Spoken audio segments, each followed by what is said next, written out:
and welcome to Cigar Box Guitars, aka the Dutchman in San Marcos. I am the DISM. We're coming to you with another episode. We're working on the Camacho box, but we're not going to do much work on that because, as you can see behind me on the shoulder, I have a new toy. But we'll talk about that more. So let's get going.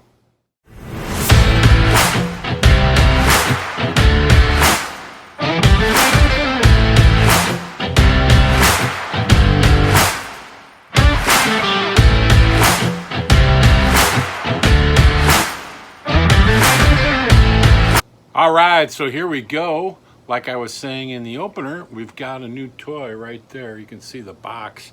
I actually have it right on the bench here. I thought, well, we'll do a review of it, and I'll be trying it out for the first time. I bought an extra battery too for it. I can see that that's all charged over there. So the one that came in the box might be a little low. They usually don't, so I'll swap them out before I get going. But I thought we'd go give it a complete rundown. As you know, it could change the way things go because I had so much success with that other saw. I'll show you.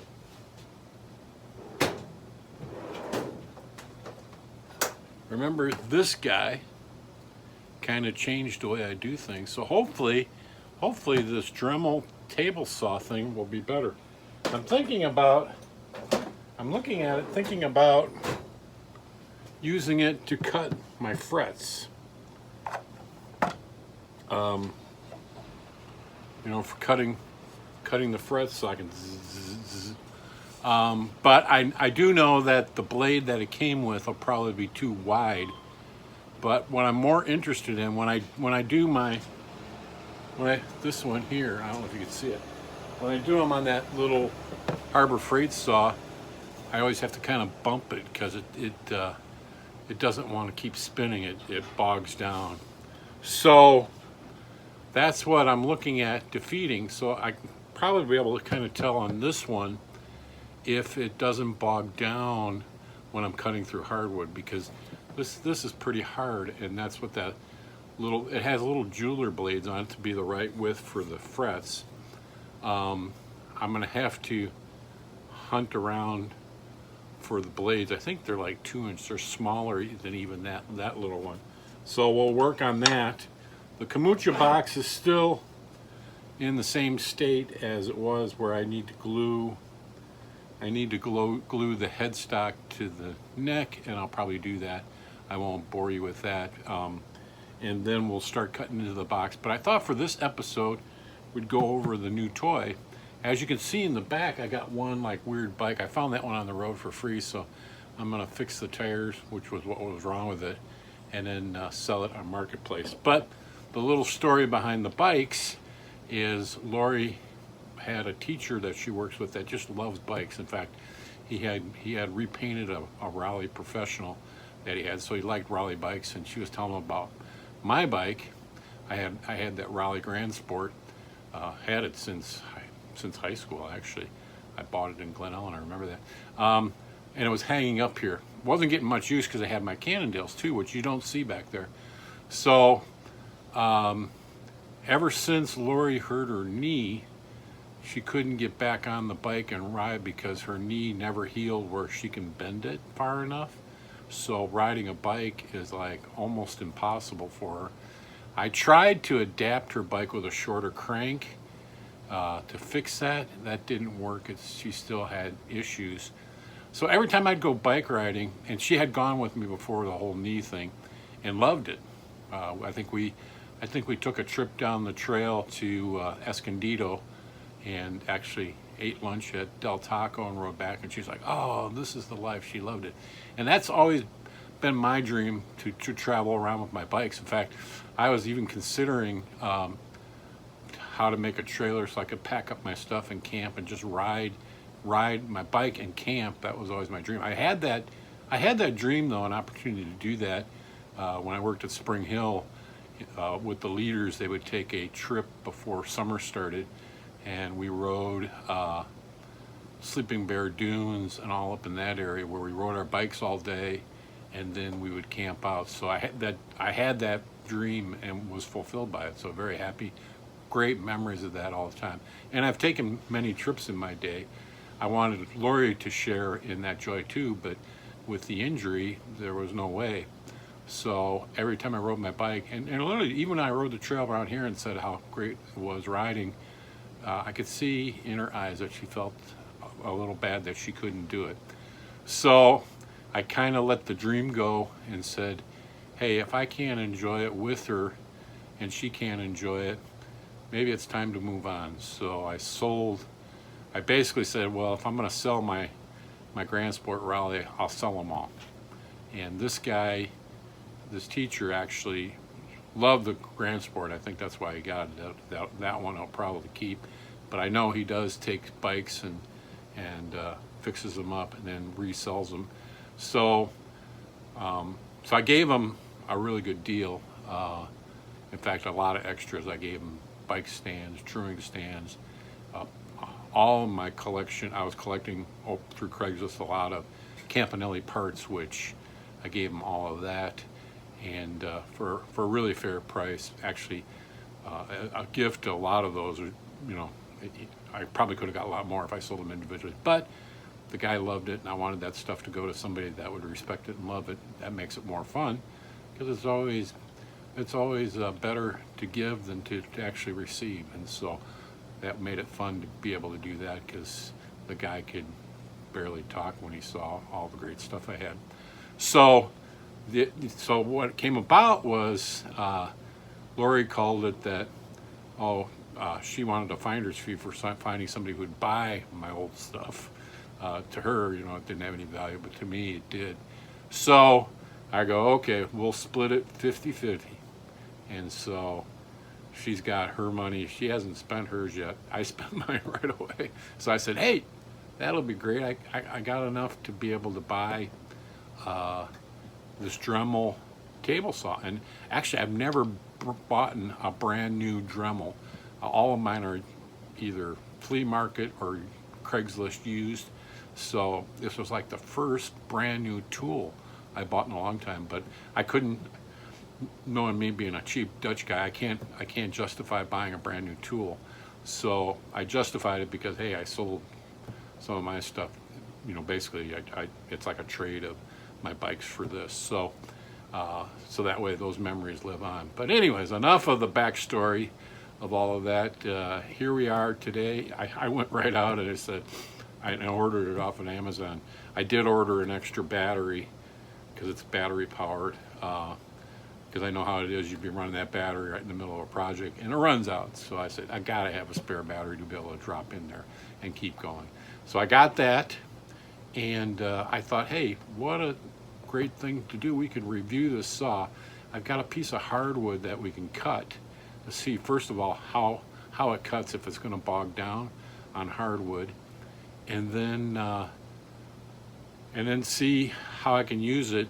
And it's, as you can see, I don't have much space, so it's kind of like having a table saw.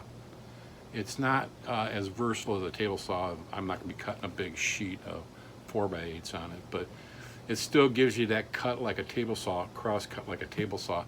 So what better, because all my stuff with the cigar boxes are on a smaller scale, so it's like a perfect little table saw. It's kind of like the concept of the Harbor Freight table saw, but like I said, that has difficulties of torque. It won't push through hardwood, so I really couldn't use it for anything else. And the other thing, so I was on that quest of trying to find something that could cut the frets on these fretboards. You can buy fretboards already fretted from CB Getty, but I just kind of like the mystique of making my own frets on there too. So I opted to go that route. So what we'll do is we'll put this thing together. I'll get you a shot on the bench here. We'll put this thing together and do some test cuts, and it'll be the first time of me even handling it. So you're discovering this thing right along with me. So I'll get you a shot of the bench and we'll get going. Okay, so here is the Dremel table saw. It comes with this case. It has really nice feet on the back end, the other side. Just pops open like this, and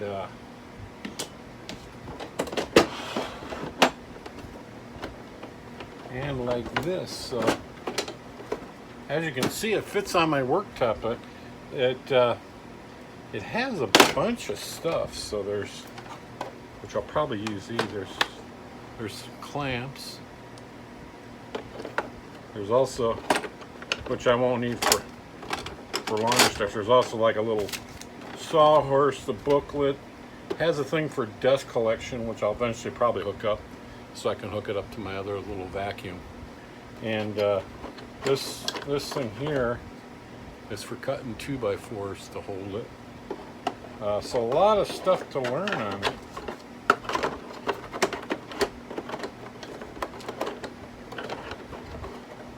Take stuff out, you gotta figure out how to put it back. So, and this is the little saw. So you can see this has got like a carbide blade. So that'll be another research to get that right. So it all fits in here. What this does is this pulls out, and that makes your tabletop. It's nice because it's got a ruler on it here. Let me see if I can get you. That might be a little better. Let me.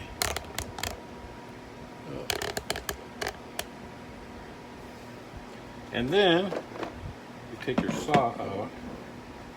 On this side, I gotta figure out what that's for. There's another part in here. But this comes out like this. And this is the place for your saw. You can see it's beveled down here so it can cut. Okay. You can see it's beveled down there. And then this baby fits right in here like that. So very nice. So the height of this, I don't think that's adjustable, but it does fit stuff like this in there. I'm not gonna cut that piece. That's off my Camacho box. It did have like a scrap piece of wood. See, this is something I won't use, but it is hardwood. It's probably the same stuff as what I use my fingerboards out of. So I'm gonna cut this and see how it cuts, because this will not quite. It's a little tall, so maybe not. I'm gonna have to find another piece. This is too tall. But as you can tell, this has a fence where you got the angles. You got the angles here.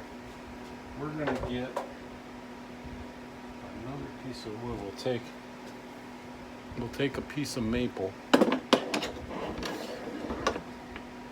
and like I said, I'll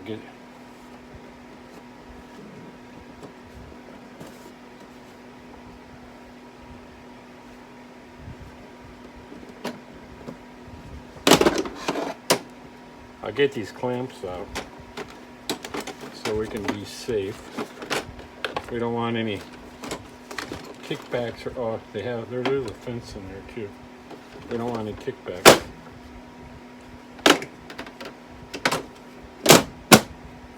So they got these things which they fit.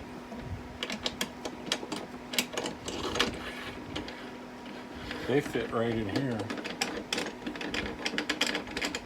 which is really nice. So when you got a small piece like this, you can clamp it down. So I could clamp that down square to cut this thing.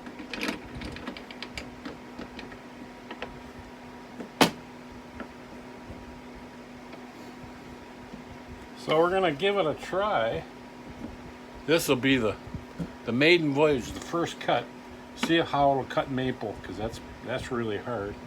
I am gonna take this battery out because this is what it came with. I'm not sure how charged it is. I got the other one in the charger, so I'm gonna throw this one in the charger and get the charged one. So we got a full charge.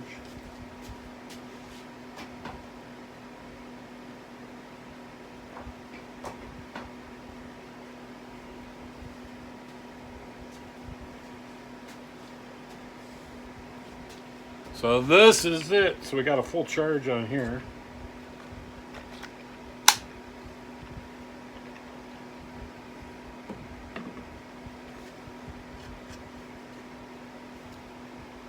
And tighten everything up.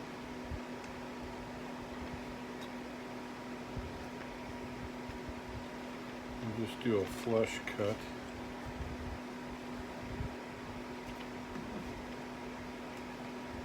Everything.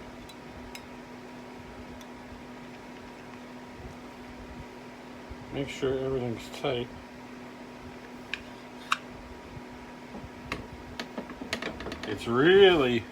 This is really smooth. I'll tip you back so you can see it better. So we got our block of wood in here.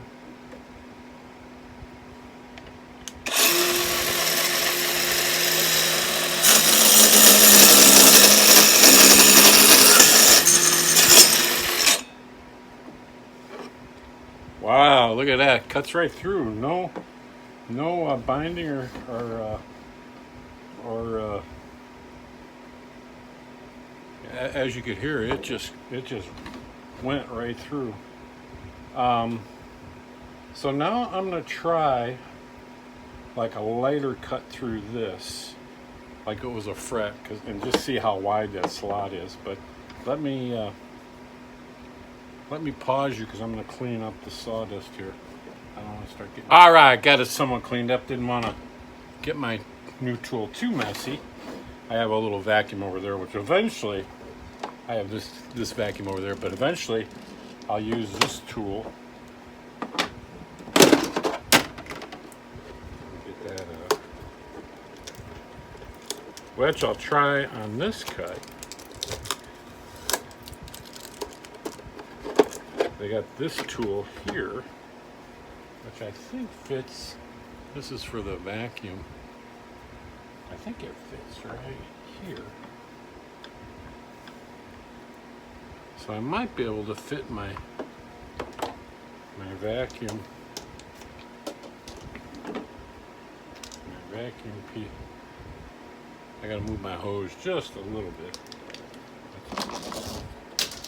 Let me move it this way. Move the table saw this way.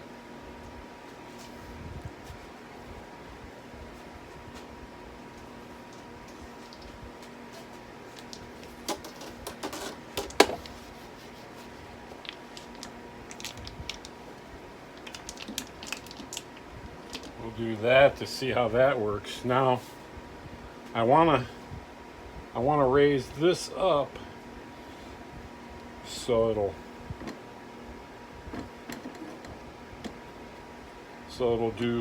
won't do a complete cut.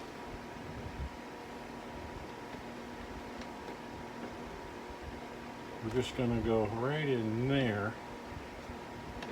So we're gonna kind of do a fret cut. So let me slide our wood over. Man, this works slick.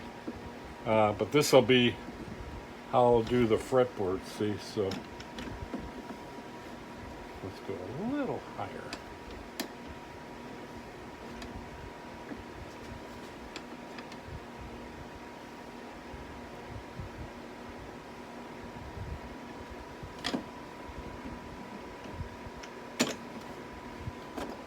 That looks good. We'll do that.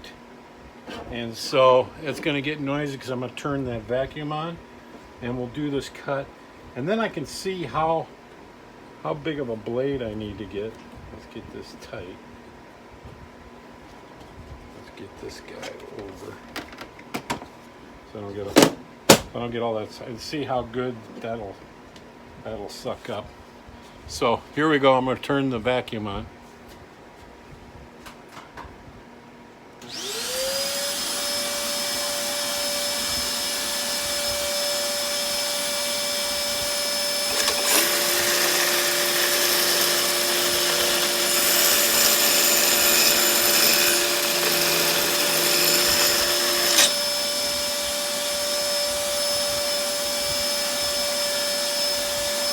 I definitely got the sawdust.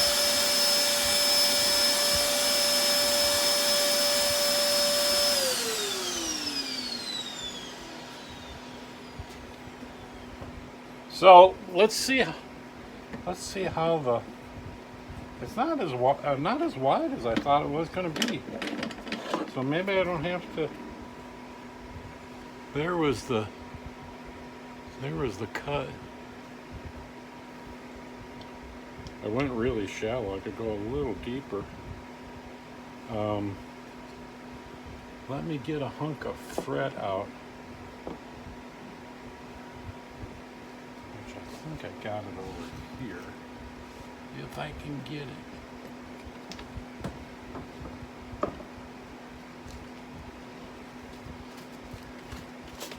I might make it just a little deeper.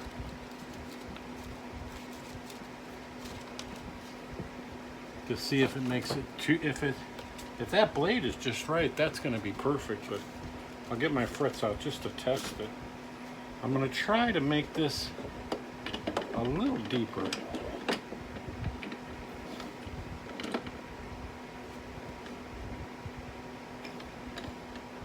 just maybe make another cut.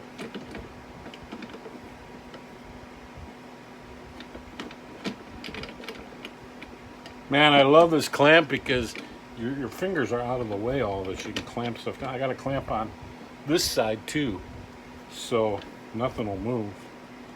Well, this will be ideal. I can make my marks for my frets right on here and be able to push it through. So this is going to be a little deeper.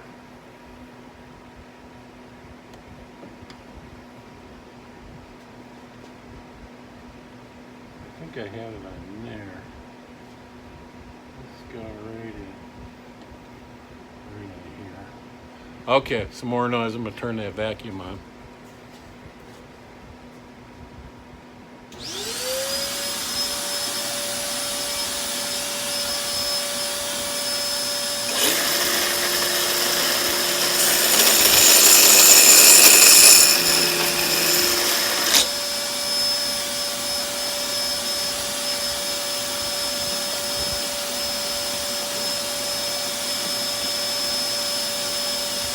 It gets some of the sawdust, but not all of it.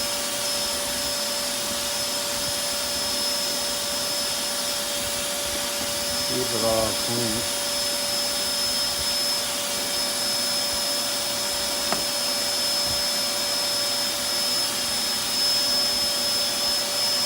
Let me turn that off.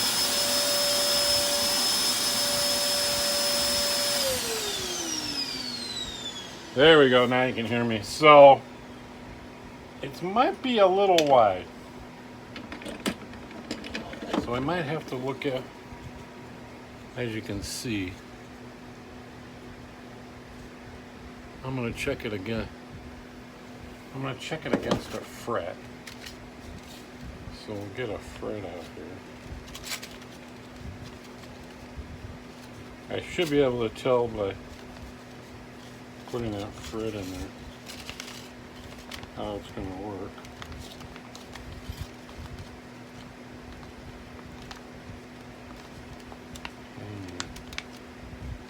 I got one little tiny hole here.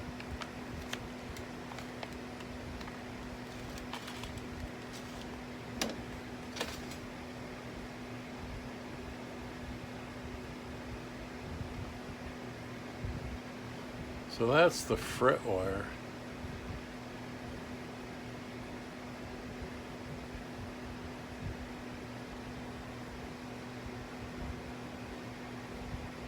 Yeah, as you can see, that's way too big. This seems like a small piece, so let me see if I got a bigger one. I got a couple different sizes here mixed in. My guess is it's going to be too big. Yeah. See, the whole fret fits in there. So I'm definitely going to have to look at a different blade. But man, this would make it really slick for doing it. So got to do some research to get a 3-inch blade.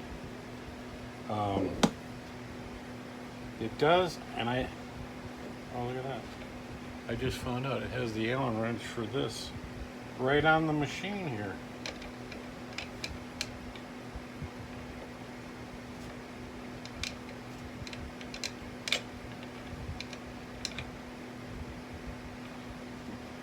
Right back here, that's convenient. So, yeah, I have to learn more about the features. They're supposed to be, and I don't know if you could see it, there's supposed to be a laser light to guide it. But the other thing you can do is you can move this. Let's try this.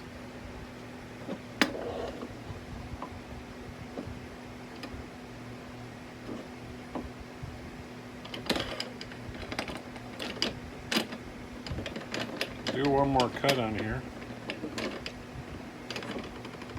And then I gotta learn more about the saw.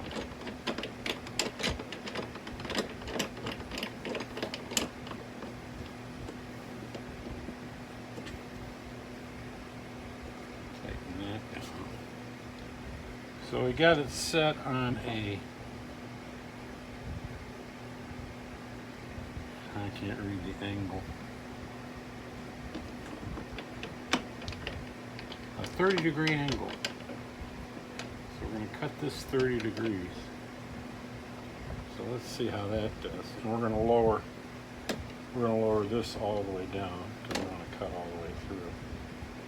See how an angle goes on it. So far, it's been going good. So let me turn the vacuum on.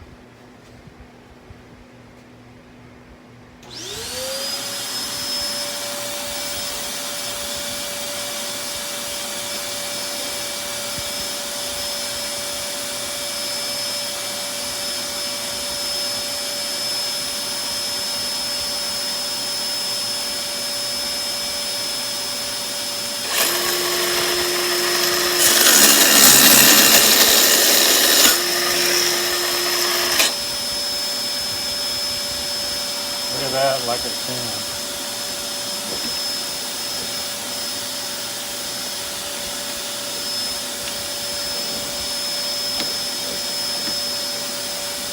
Get all my sawdust up.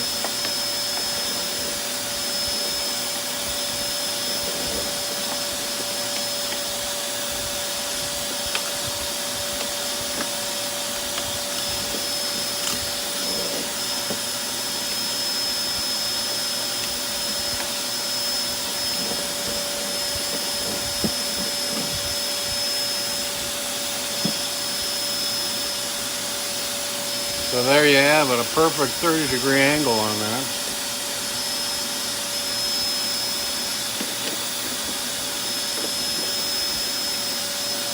Look at that, piece of cake. So, let me turn this off.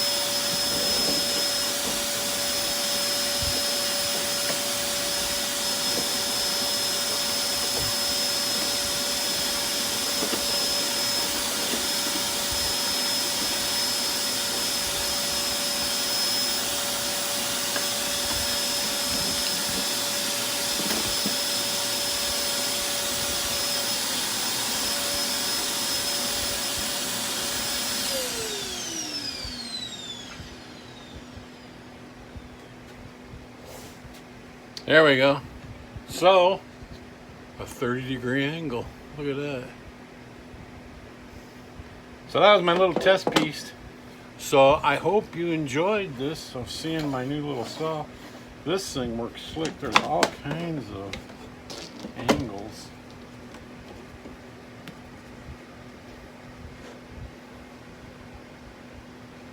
looks like it's really accurate. So that's back square. The other thing is you can tip it this way too. So it's very versatile.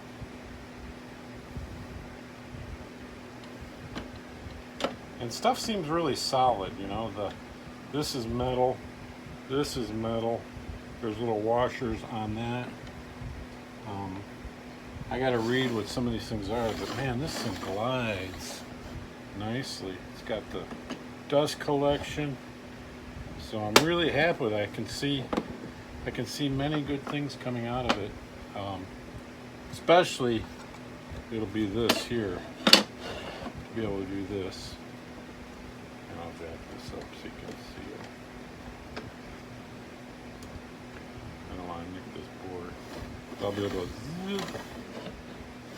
zip, zip, zip, zip for the fretboards, and that'll really make it easy. I just got to get the smaller blades, so that'll take some research. So if anybody you know out there about Dremel blades and getting a smaller one, let me know. I'll definitely take your advice. And so that'll do it for this week. I hope you enjoyed this. We'll get back working on the Camacho box, getting these necks together next week. So keep watching. Be sure you subscribe. I need more subscribers. I always need subscribers. Be sure to like, comment. Let me know what you think of this guy. Oh, I see a little. Oh, look at it. Oh, there's the laser light. Look at that. You see it? It's right here. Right here. I found the switch for it. So that can tell me if it's lined. Oh man, that works nice. This tells me how the batteries are. Cool. So that's even a nice. So as I work with it, I'm going to be finding little things. I just saw the little battery indicator, but I didn't see that was the laser light. So that really works nice there. So that'll be it. I'll be having fun with my new little toy. I'm glad it cuts through maple with lickety split with no problem. There was no drain on it, no draw, so it's going to work out well. You also can. They've got another thing where if you're cutting thicker wood, you can put a thing on it and cut this way with it. But so it is versatile in that way, that regard. This is more precision, which I want for the fretboard stuff. So there we have it. So we'll see you next Saturday, same time, next bad station. Now I got to go film the Red Wing clay train, the DRWNS, the Duluth, Red Wing, and Southern Clay Train. And we got some work we're doing on that, so we'll get to that. So we will see you later.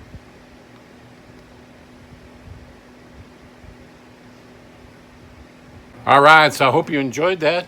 Kind of a nice review of this new tool. Just putting another smaller and versatile tool into the box for building cigar boxes. My wife was looking at all my cigar boxes. She goes, "You got a lot of work." So yeah, hopefully we can put it to use and use it more often, as well as my other that other reciprocal saw for cutting boxes. And so we'll see you again next Saturday, same time, same bad station. Have a good weekend.